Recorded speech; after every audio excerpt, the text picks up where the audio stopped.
اس کا تو تصور نہیں کر سکتے ہیں۔ یعنی کس طرح سے عذاب ہے کہ جہنم میں، پچھلی آیات میں یہ بات گزری، اوپر بھی آگ کے سائبان ہوں گے، نیچے بھی، ہر طرف آگ ہی آگ، آگے پیچھے دائیں بائیں، اور جب پیاس لگے گی تو پینے کے لیے کیا ہے؟ کھولتا ہوا پانی، زخموں کا دھون، پیپ اور خون یہ، اور کھانے کے لیے زقوم کا درخت کہ جو جہنم کے پیندے سے اگنے والا درخت ہے۔ یعنی کس طرح سے اللہ تعالیٰ نے خبردار دنیا میں کر دیا ہے، یعنی کوئی بات ڈھکی چھپی نہیں رکھی۔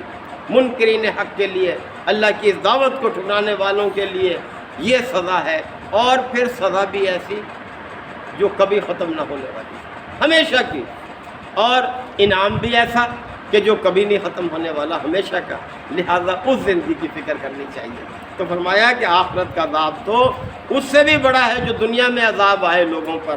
لو کانوا یعلمون، کاش جان لے لوگ اس بات کو، اس بات کو پلے باندھ لیں، اس کے مطابق پھر اپنی زندگیاں بسر کریں، تو اللہ تعالیٰ نے دیکھیں کوئی کسر چھوڑی ہے سمجھانے میں، کس طرح سے واضح کیا ہے ہر چیز کو۔ اللہ تعالیٰ ہمیں بھی ہدایت کو قبول کرنے کی، اس پر عمل کرنے کی، اسے دوسروں تک پہنچانے کی توفیق عطا فرمائے۔ وآخر دعوانا الحمد للہ رب العالمین، الحمد للہ وکفیٰ وسلام علی عبادہ الذین اصطفیٰ۔ ربنا آتنا فی الدنیا حسنہ وفی الآخرۃ حسنہ وقنا عذاب النار وادخلنا الجنۃ مع الابرار یا عزیز یا غفار یا رب العالمین۔ اللہم انک عفو کریم تحب العفو فاعف عنا۔ اللہم من احییتہ منا فاحیہ علی الاسلام ومن توفیتہ منا فتوفہ علی الایمان۔ یا شافی الامراض اشف مرضانا ومرضى المسلمین، یا قاضی الحاجات اقض حاجاتنا وحاجات المسلمین۔ اللہم اعز الاسلام والمسلمین، اللہم حاسبنا حسابا یسیرا۔ ربنا تقبل منا انک انت السمیع العلیم وتب علینا انک انت التواب الرحیم۔